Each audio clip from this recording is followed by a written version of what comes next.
जय श्री हरि राधे कृष्णा। ज्येष्ठ मास महात्म्य का शुरू करते हैं 9वां और 10वां अध्याय। तो स्कंद जी कहने लगे कि हे ब्राह्मणों, इस विषय में मैं एक पवित्र और पाप नाशिनी कथा का वर्णन करता हूँ। इसके श्रवण मात्र से तुम्हारी सब संशय दूर हो जाए। विंध्य पर्वत के उत्तर भाग में एक कीर्तिमान देवता अतिथि पूजक मेधावी नाम का श्रेष्ठ ब्राह्मण रहता था। गौतम कुल में उत्पन्न चंद्रावती नाम की उसकी स्त्री थी। वह स्त्री पतिव्रत धर्म में परायण और पति सेवा में तत्पर रहती थी तथा गृह कर्म में लीन सदा प्रिय वचन बोलने वाली थी। मेधावी नित्य कृषि कर्म करता था और ब्याज की वृत्ति को करता था। बहुत दिनों तक संतान न होने के कारण वह मेधावी अत्यंत दुखी हो गया और अधिक चिंता होने के कारण वह स्मरण शक्तिहीन हो गया। निरंतर चिंतामान होने के कारण मेधावी को क्षय रोग हो गया। उसने रोग मुक्ति के कारण मणि मंत्र और औषधि के द्वारा विविध प्रकार के उपायों को किया। इसके पश्चात मेधावी को दारुण गलत कुष्ठ रोग हो गया, जिससे वह ब्राह्मण श्रेष्ठ एक पक्ष मास में अधिक जीवन के विषय में निराश हो गया। देव तथा उसके अनुसार रोग को देखकर स्वयं भी उसका अनुगामी हो गया। मेधावी ब्राह्मण और उसकी स्त्री दोनों ही शीघ्र घर से निकलकर गंगा जी के तट पर चले गए। अपने हाथ में गंगा जी के तट पर तुलसी का वन लगाया और मेधावी की स्त्री अपने पति के साथ रहकर बहुत सारा समय व्यतीत किया। जब सब पापों का नाशक ज्येष्ठ मास आया और ज्येष्ठ मास के नियम व्रत करने से नारद ऋषि वहां स्वयं स्वेच्छा से आए, तब विधिवत नारद ऋषि को प्रणाम करके यथा विधि उनका पूजन किया तथा समग्र शोक मोह के कारण को भी निवेदन किया। शोक का कारण सुनकर प्रसन्न आत्मा नारद जी उसकी स्त्री से अत्यंत हितकर वचन बोले कि हे वाले, पूर्व जन्म में इस ब्राह्मण ने मद से उद्यत होकर ज्येष्ठ मास के महात्म्य का अपमान किया था। इसी पाप से मेधावी पीड़ित हो गया है, इसमें संशय नहीं है। तुम इस पाप दोष के निवारणार्थ ज्येष्ठ मास में व्रत करो, जो कि स्वयं सौभाग्य को देने वाला और गौरी नाम से विख्यात है। इस प्रकार नारद ऋषि के कहने पर दूरदर्शिनी ब्राह्मण पत्नी चंद्रावती ने व्रत को स्वीकार कर नारद जी का पूजन किया और उपदेशक नारद जी के चले जाने पर सुश्रोणी चंद्रावती ने पृथ्वी पर नारद मुनि के कथनानुसार भक्ति युक्त चित्त से व्रत को किया और व्रत के अनुष्ठान मात्र से मेधावी ब्राह्मणों में श्रेष्ठ हो गया। उसके पश्चात श्रेष्ठ उद्यापन कर्म कर ब्राह्मणों का पूजन किया और उनको तृप्त कर दिया। धन और अनेकों गोधन देकर अनेक विधि से पयास आदि से बहुत से ब्राह्मणों को भोजन कराया और स्त्री तथा बांधवों सहित व्रत का पारण करके अपने घर आया। उस मेधावी के घर आने पर पूर्ववासियों ने महान उत्सव मनाया। उस उत्सव में एकत्रित सुहृदय पूर्ववासियों के पूछने पर मेधावी ने सब समाचार कह सुनाया।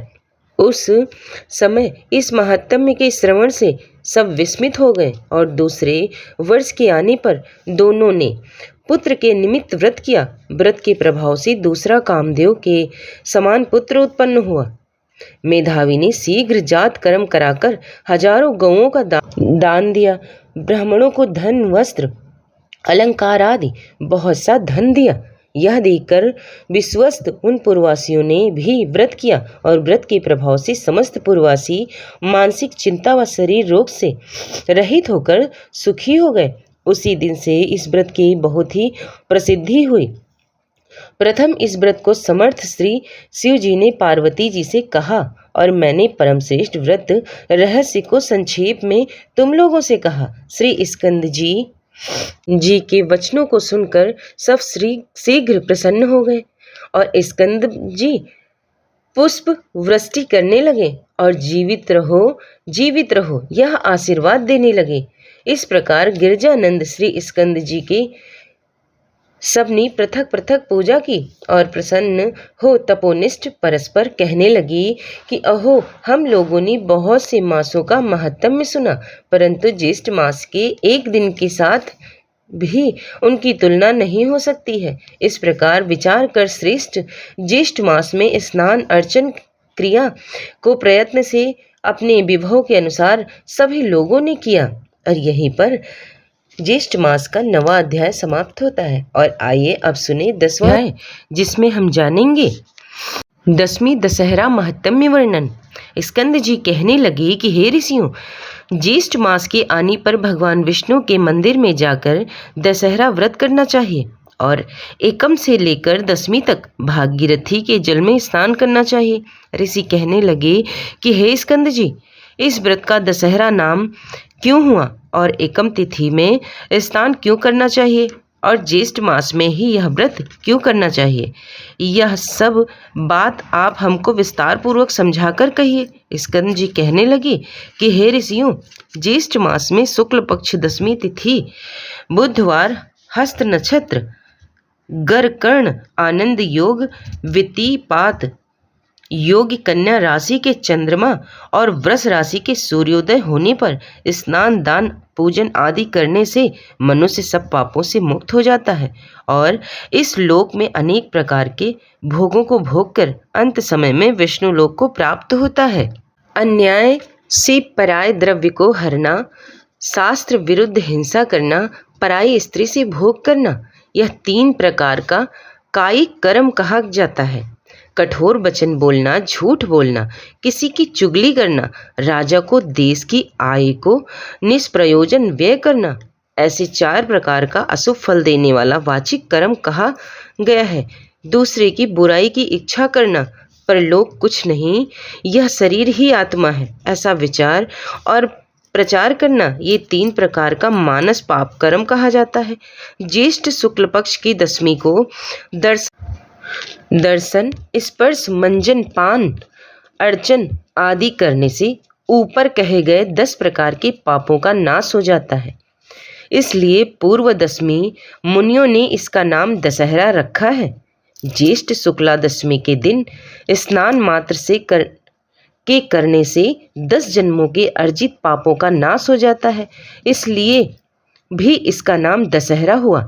दशहरा के दिन इन पुरातन मंत्रों से श्री गंगा जी का पूजन करना चाहिए। मंत्र श्री शिवा को नमस्कार है, शांता और नारायणी को नमस्कार है, 10 विध पापों के नाश करने वाली श्री गंगा जी को नमस्कार। उसी स्थान में महान ओजस्वी 10 के देवताओं का पूजन करें। 10 देवताओं के नाम नारायण, महेश, ब्रह्मा, सूर्य, भागीरथ, हिमवान, स्कंद, गणेश, चंडी और सोम है। इनका अपनी शक्ति के अनुसार पूजन कर 10 फलों को पृथक पृथक पूजन करें और सत्तू के 10 पिंड बनाकर जल में छोड़ें। 10 पसर तिल 10 ब्राह्मणों को देकर गंगाए सर्वरूपण्य नमः इस मंत्र से पूजन करें तथा अपनी शक्ति के अनुसार गुड़ के 10 पिंड देवें। यथाशक्ति सुवर्ण का, मत्स्य, कच्छप, मांडूक, शिशुमार आदि बनाकर चांदी का या किसी दूसरी धातु का पिसान का बनाकर उनका पूजन करके जल में छोड़ दें। उसके पश्चात 10 सेर तिल धान्य और जौ ब्राह्मणों को देवें और 10 गौओं का दान ब्राह्मणों को देवें। इस प्रकार कंजूसी ना करता हुआ पूजन और दान करें। पकवान तथा पायस का भोजन ब्राह्मणों को करावें तो मनुष्य 10 जन्मों के अर्जित पापों से मुक्त हो जाता है। इसमें कोई संशय नहीं है। ज्येष्ठ मास की शुक्ल पक्ष को एकम तिथि से लेकर 10वीं पर्यंत तिथियों में दशावश्य मेघ तीर्थ में स्नान करने से समस्त पापों से छूट जाता है। ज्येष्ठ शुक्ल पक्ष के एकम से लेकर समस्त जन्म के पापों को नाश करने वाली 10वीं तिथि पर्यंत सभी तिथियों में क्रम से स्नान करने वाला मनुष्यों में श्रेष्ठ होता है। और दशहरा के दिन दशावश्य मेघ स्वर के लिंग का दर्शन करने से 10 जन्म के अर्जित पापों का नाश हो जाता है। इसमें संशय बिल्कुल भी नहीं है और दशा योग नाम इसकी प्रसिद्धि है। 10वीं के दिन तो 10 योगों का संबंध है अथवा ना हो, अकेला ज्येष्ठ मास की सर्वश्रेष्ठ है।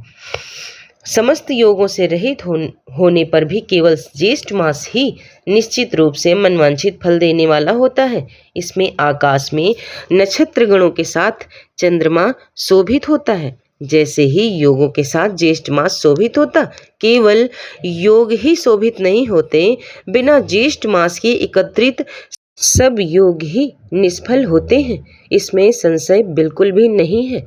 और यहाँ पर समाप्त होता है ज्येष्ठ मास महात्म्य का 10वां अध्याय। और अगर आपको पसंद आ गया है तो चैनल को लाइक शेयर सब्सक्राइब कर लेना। धन्यवाद।